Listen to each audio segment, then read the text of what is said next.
I was in San Francisco the other day, and an item in the San Francisco Chronicle caught my eye. It was about a woman who had earned a fortune designing and selling clothes for the children of the well-to-do. It said her secret was in the simplicity of the clothes she produced. The story carried a headline that read, "Children's Styles That Last Forever."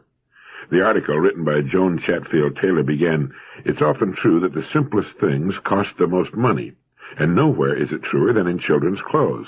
If it's ruffles, bows, trendy colors, and faddy styles you want for your little darling, you can just stroll down to your five and dime, mail-order catalog, or discount store. If it's an absolutely plain dress or play suit you want, you may have to go to the 7th floor of I. Magnin to buy a Florence Eisman." Florence Eisman has been called the Norell of the children's wear industry. Like Norell, she specializes in rather simple shapes, perfectly executed in the best available fabrics. Also like Norell, she makes clothes that don't go out of date. The clothes she designed in the 50s could be worn by children today. Florence Eisman believes in utterly simple dresses, preferably without belts or waistlines, in clear, bright colors or classic neutrals like gray, navy, and black. The declining birth rate has been hard on the children's wear industry, but Florence Eisman continues to thrive. The high quality of the fabrics, most of which are imported from Europe, and the workmanship, all of which is done at the Eisman factories in Milwaukee and Fond du Lac, Wisconsin, are two reasons for the durability of Eisman designs. Well, in reading that story, I was struck by how much we can learn from it. It's a story that has to be told and learned over and over again. First, simplicity of design. Design following function. What is the product supposed to do? It's supposed to clothe small children who must not only look good in their clothes, but who spend a good deal of their time running, playing, squirming, climbing, sliding, staining, straining, and subjecting to every torture test possible the clothes they wear. Children don't change. They are much the same today as they were 10,000 years ago. Secondly, quality of materials and workmanship. Incidentally, I mentioned that I wanted to use the Florence Eisman story for a direct line to my wife, and she informed me that our little boy, Ted, wore nothing but Florence Eisman clothes when he was small, and that the clothes are still in service with various relatives. As I read the Florence Eisman story, it reminded me of a Sidney J. Harris column I had read and clipped the week before. Mr. Harris had predicted in a column written nearly 30 years before that the men's hat industry would very likely come to an end during his lifetime. After the column appeared, he had received a stiff letter from the president of the Stetson Company taking issue with him and telling him he didn't know what he was talking or writing about. Well, last year, the Stetson Company went out of business. A few months later, HCA, the largest volume hat maker in the United States, announced that it intended to sell out. Sid Harris went on to point out that today about 1 man in 30 buys a hat, while at the turn of the century almost every man did. And he said, "I have long maintained that the so-called practical businessmen often don't know their own business, and that social theorists, poets, and even vagrants could sometimes tell them more about what's happening or going to happen than they learn from interviewing one another in the 537 club car back to the Ivory Suburb." In his column, written back in 1944, Sid Harris suggested that the American male was seeking a new masculine image, and that the traditional hat foisted on him since Victorian times made him feel foolish, pompous, and inept. I and all my friends under 30 at the time wouldn't be caught dead in a hat. But the hat makers blindly persisted in relying on classical styles when the whole mood and tempo of life had shifted into a higher gear. It was not lack of funds or facilities, as much as lack of imagination, that presaged the doom of the conventional American hat. Beginning after World War II, the American man resented the bland uniformity of the dumb-looking hat, which not only failed to make him look dashing and virile — in the past his father wanted only to look respectable — but also blew off in the slightest wind, failed to provide warmth and comfort, and became permanently misshapen in the first rainstorm. Florence Eisman waxed prosperous in the world's most competitive business, while the giants in the men's hat business, with all the wealth and facilities at their beck and call, failed. Florence Eisman makes simple, well-designed children's clothes that appeal to the good taste of discriminating adults and the functional needs of children, fashioned from the finest materials and sturdily fabricated to take such punishment for many years. The men's hat industry, on the other hand, it seems to me, did not ask, how can we design hats to fit the needs and desires of a changing market? Instead, they tried to sell a changing market an unchanging product. I think the American automakers missed the boat on the small, inexpensive-to-buy and operate car for the same reasons. The hat makers blindly persisted in relying on classical styles when the whole mood and tempo of life had shifted into a higher gear. I think that What Sidney Harris wrote about the hat business in 1944 is true of the world automotive market today, in which there's been a very obvious change going on for some time.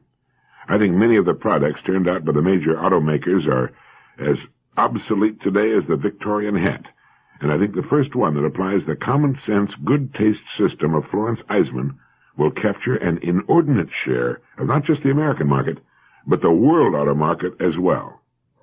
Now, how about what we do? How can we apply the Florence Eisman formula to what we produce? It isn't her formula at all, really, as I'm sure she'd be the first to admit. It goes all the way back to ancient Greece. She and the few others like her have simply had the good judgment and good taste to apply the formula and reap the inevitable rewards. It will perhaps pay us to take a new look at what we do and ask some important questions, such as, 1, what is my product or service supposed to do? What is its real function? 2, is it doing that in the best and most direct way possible? 3, is it simple, uncluttered, in good taste, and of the best materials available to me? 4, does it meet the needs of my customers and prospects, and will it continue to meet their needs for many years to come? 5, is it the very best we can produce to do the job it is intended to do? 6, do we have our customers' best interest in first place, or have we made them subordinate to profits? The test of a good or great product is that it tends to remain in style for many years, even centuries. The architecture, statuary, and literature of ancient Greece is still right up to date, as interesting and as valuable today as it was 2,000 years ago. A Stradivarius violin or a painting by one of the masters, good crystal, silver, and china, all have appreciated over the years, like good real estate. Now, how about what we do? Will it meet the test of greatness, or be so much useless junk in a few short years? I know a man and his wife who migrated from a small town in Oklahoma to the big city of Los Angeles. When his friends asked them what they were going to do out there, they told him that they were going to stay in the same business, which was operating a medium-sized eating place. Nothing fancy, just hamburgers, fried chicken, and shrimp, soft drinks, and coffee. Well, as friends do, they shook their heads and did their best to dissuade them. They told my friends that there were almost as many eating places in Los Angeles as there are people. One report even says that there's more. Why, on just one boulevard, you know, the one that's hard to pronounce, there are 1,000 eating places lined up on both sides of the street so close together they breathe on each other with their exhaust fans. But undaunted, the couple moved to the great sprawling city with its teeming millions of people and ubiquitous eating places. In an undistinguished part of town, on an undistinguished thoroughfare, they rented a very small, vacant store. They equipped it with the necessities for such a place, with only 4 or 5 rough tables and benches, put a small identifying sign out front, and opened for business. Within 60 days, they were operating a gold mine.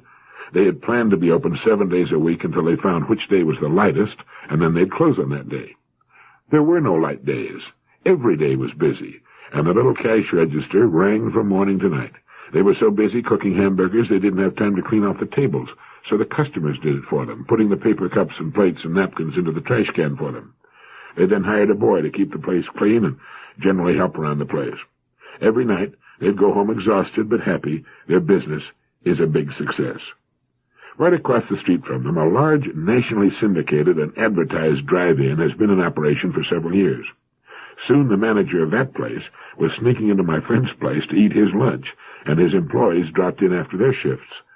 Working people from as far as 10 miles away drive to my friend's place for hamburgers. A couple from a little town in Oklahoma have become a hit in the big city with the thousands of eating places. How did they do it? Charge less for their hamburgers? No, theirs actually cost more than the average. But instead of competing with all the other eating places in the city, my friends created. Instead of buying the uniform little hamburger patties from the wholesaler, as most everybody else does, so that every hamburger tastes exactly alike no matter where you go, my friends buy their hamburger from a local supermarket and make their own, 4 to the pound. Each hamburger has 1/4 of a pound of meat, is served on a 5-inch toasted bun with crisp, fresh lettuce, garden-grown tomatoes, and thick, juicy slices of onion. Their secret? It's simple. They just serve the best hamburgers anybody ever ate. They'll never sell as many as the big place across the street, maybe, but they sell all they can cook, and the little cash register rings all day long. Will Durant, the famous philosopher, has written that human beings can be divided into two main categories, negative and positive. Now, we all know there are people who have more positive impulses than negative impulses. With these positive people, the tendency is to approach, to seek, to overcome, and to possess. These are the positive characteristics.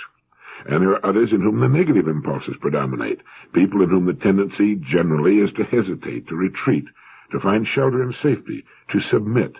And it's these people the philosophers call the negative characters. Now, no person is entirely all of one or the other. Each of us has some of both, but we lean heavily toward one or the other. Dr. Will Durant says the negative character tends to be undersized, and though he admires very much every redeeming quality of his face, his form, his mind, he's always awkwardly conscious of his physical inferiority and looks enviously out of the corner of his eye at the tall and vigorous workman or the man of affairs who passes by erect in the pride of stature and health. What the negative person lacks above all is body, energy, horsepower, according to Durant. He seems not to have enough blood. At the table, he has no appetite. He's finicky with food and easily disgusted. He worries about whether he left a big enough tip. He walks from the room as if he hoped no one would see him and feels as though everyone is looking at him. If insult or danger comes, he trembles with surprise and fear. He does not feel active anger, but is consumed with a fretful resentment. His violence is the mask of one who knows that he will submit. He shrinks from responsibility and trial and longs for the quiet security and retreat of his home. He admires the cowboy and the Superman. He believes that the world would trust him with leadership if it had intelligence. If he succeeds in anything, he credits himself. If he fails, he's not guilty according to him. He blames the environment or the stars. He never blames himself for failure, but gets bitter toward the world instead. Nevertheless, he may be great by the very force of that unrestrained imagination that always seems to go along with negative characters. At his height, he may become a poetic genius. At his lowest, he is an intellectual, not a thinker. He never walks if he can ride. He never stands when he can sit, and he never stays awake when he can sleep. Because of this, he cannot sleep well. He hasn't been awake enough to bring on restful sleep. His nerves are tired, but his flesh is not. He's always on edge. He is social in his hunger for popular approval. He conforms timidly to the conventions. Withal, he is kindly and affectionate, grateful, loyal, and reverent. There is no cruelty in him, and little coarseness. He is restless, though always seeking rest. He passes discontent from project to project and from place to place. He is a ship that never makes a port, while its cargo rots. He is given to bursts of passion that simulate strength, but they end in quick exhaustion and accepted chaos. He has 1,000 wishes, but no will. Will Durant's bleak description of the negative character. Now, here's his description of the positive character. The positive person has health and vigor, a sufficiency of flesh and blood to warrant him looking straight into the eyes of the world and wearing his hat as he likes. If he looks at you, it's face to face. But he does not look at you. He is absorbed in his enterprise, intent on his goal. He is less interested in persons than in purposes. All the impulses of approach are strong in him. He eats with gusto. He has a passion for acquisition and possession. His motto is to have and to hold. And because he's more self-assertive and successful than the negative man, he makes every modern nation into a replica of himself, rapaciously acquisitive. Or maybe he has an extravagant wife. In olden days, he would have been a feudal baron or a soldier, but today he's an executive, and just as positive as when he brandished a javelin. In him, desires are not timid aspirations. They're unavoidable impulsions. For their sake, he will accept responsibilities, dangers, and wearing toil. He has more courage than virtue, and less conscience than pride. He has powerful ambitions. He despises limits and suspects humility. If he meets a man stronger or firmer than himself, his impulse is not to bow down before him, but to honor him with emulation and rivalry. If he is defeated, it is after a struggle to exhaustion. He is curious. All processes lure him, and his mind plays actively about strange and novel things. He believes in action rather than in thought, and like Caesar, he thinks nothing finished if anything remains undone. He likes a tumultuous life and is not tempted by rural simplicity and peace. Peace, he thinks, was made for old age and does not become a man. He is domineering and likes to feel that men are bricks to his trowel, to build with them what he likes. And they find a secret zest in being led by him. He's so certain, so confident, and so cheerful. His activity makes him healthy and leaves him no time for thought or gloom. He enjoys life, bad as it might be, and does not ponder much on the future or the past. Nevertheless, he's a man of ideas, not a poet, nor a painter, nor a theoretical philosopher, nor a scientist, but an inventor, an architect capable of original designs, an engineer brave enough to span great rivers with poems of woven steel, a sculptor commanding marble into life, a scientist willing to face all the world in defense of a new truth. When his wife irritates him, he goes to his club. When the club bores him, he forgets himself and his work. His active life defends him against nerves. What he has above all is will. Not wills, but will. Not a medley of ambitions and desires canceling one another in unreconciled hostility, but a unity of aim, an order and perspective of purpose. He dies never doubting that life was a boon, and only sorry that he must leave that game to younger players. Each of us has some of the positive and some of the negative in our makeup. The idea is try to make the best use of the good qualities of both. Here's some information about an unlooked-for but exciting development. We're not just having a population explosion in the world, but here in America and in other Western countries, we're having an explosion of geniuses, and it makes for an interesting future, an acceleration of the times which are already stunning in the fields of science. Time magazine reported some time back that one of the delights of coeducation and rising college entrance standards is that the smartest 10% of young Americans are now thrown together on campuses at the most susceptible age for romance and marriage. The genetic consequence, reports physicist John R. Platt in the University of Chicago magazine Context, is a zooming output of high IQ children. These marriages are now producing 5 or 10 times the total number of youngsters with IQs of 150, for example, that we would get from perfectly random marriages in the normal population, where IQs average 100. He says that even more spectacular children may be coming out of the intellectual colonies like Oak Ridge or Los Alamos, where 1 man in 6 has a PhD, and out of the faculty communities of the great universities, where all the men and many of the women have advanced degrees. In the schools of such centers, says Platt, whole classes of 130s and 140 IQs may be seen from kindergarten through high school. Among the results can be found a 13-year-old studying atomic physics seriously, an 11-year-old doing graduate work in mathematics. In the general population, only 1 person in 300 reaches the 140 level.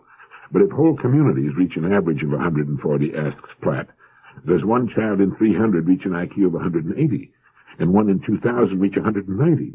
If this turns out to be so, we may not have to wait centuries for the next Newton. We may have a dozen within 20 years. The number of 180s getting out of college in the next few years may not be a mere dozen, but hundreds. It could be an explosion of genius, such as the world has never seen. It's an exciting idea, isn't it? You know, science and the arts don't move ahead steadily. They don't progress automatically, linearly. They move ahead in spurts, as here 1 person and there another makes a breakthrough. It's always a single individual, never the group, that makes an important discovery or improvement of an old principle. But they seem to come in batches. And with so many brilliant young people coming into the fields of science and industry and government, we can look for a definite surge in creativity in the solving of old problems. This will be reflected in every facet of our world, from furniture to automotive design, in education, the arts, space technology, medicine and manufacture, distribution and sales of products, and the improvement of services. And this great new crop of geniuses will produce still more, of course. As physicist John Platt says, it could be an explosion of genius, such as the world has never seen. A doctor was doing some generalizing one day, and he said, people have headaches generally because they don't avoid them. And a man named Kenneth Good says that people lose mostly because they won't take the trouble to win. It's all based on the answer one man got when he asked a friend of his, how many people work down where you're employed? And his friend answered, oh, about half. It seems that, except under the stress of a lot of emotion, fear of failure, heat of competition, or contest promoted to stimulate artificially these emotions, most people, including top business executives and men in the professions, rarely make any appreciable effort to improve their daily working methods beyond the minimum necessary to overcome each new emergency. This is according to Professor E. Lewis Swift of Washington University. The Chicago Sales Marketing Executives Club made an analysis some years back that proved that more than twice as many salesmen are fired for lack of effort than they are for illness, dishonesty, drinking, and gambling combined. And as for the rest of the people, an expert on scientific management, Mr. Frederick W. Taylor, proved that men and women are perfectly content to coast along on methods several times short of their best. According to Dr. William James, the wise old Harvard professor, called the father of American psychology, compared with what we ought to be, we're only half awake. Powers of various sorts we habitually fail to use. And Walter Dill Scott of Northwestern University said, "Many of us never know our possible achievements because we've never warmed up. It is more than probable that the average man could, with no injury to his health, increase his efficiency 50%. Which all goes to prove that the human race is fixed, not to prevent the strong from winning, far from it, but fixed to prevent the rest from losing. It's a fact that to get ahead in the world these days, an average person needs neither the industry of Edison, nor the ambition of Napoleon, or the cunning of Machiavelli, or the wiles of Lucretia Borgia. Just the opposite is true. Any man or woman going seriously to work, just seriously, mind you, will, as a rule, encounter unbelievably little opposition. He will, in fact, find his fellow citizens slowed way down for his benefit. Because most people work half-heartedly, using only a fraction of their potential powers, putting a man or woman with even a little ambition and a serious attitude toward his or her future into this group is like dropping a greyhound into a race of snails. And it's believed that the majority does not take a serious attitude toward the future, because the majority fails to decide upon one.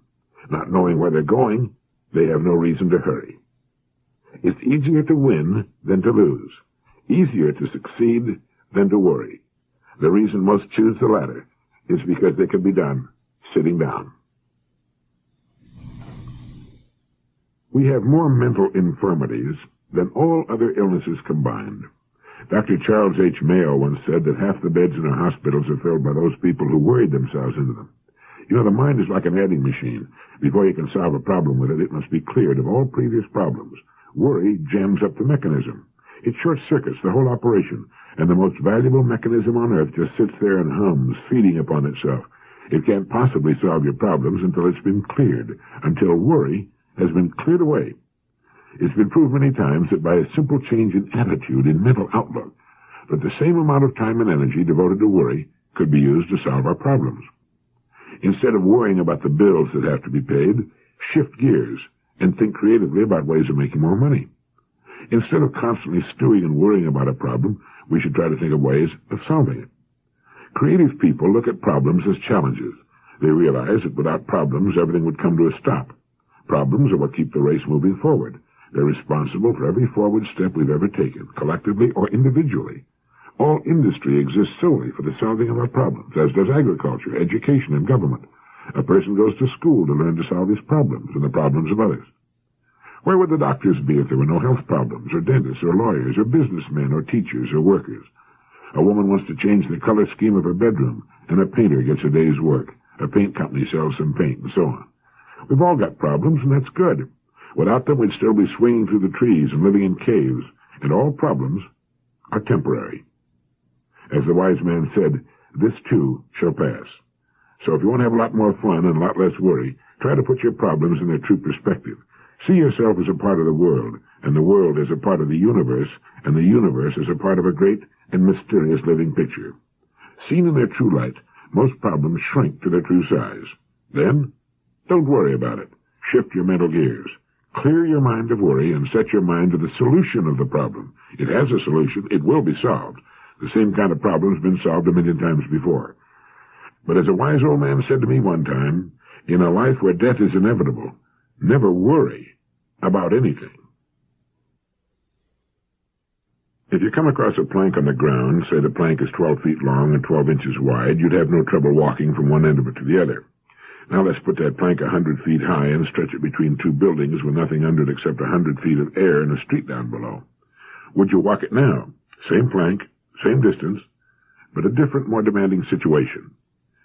Let's say you're telling your family gathered around the dinner table about something in which you believe, your philosophy of living, for example. Now change the setting to an auditorium with 1,000 people in the audience, with you standing on stage before the podium. You're saying the same thing in the same way, but the setting's changed. Walking the plank and making the talk are easy for you in one set of circumstances. Without changing your performance at all, but only the setting, a new element is introduced which changes your mental attitude considerably. Fear of what might happen under this new set of circumstances turns two perfectly simple and natural performances into occasions of great risk, so great that you might refuse to do either of them. Not the fear of what will happen, but the fear of what might happen.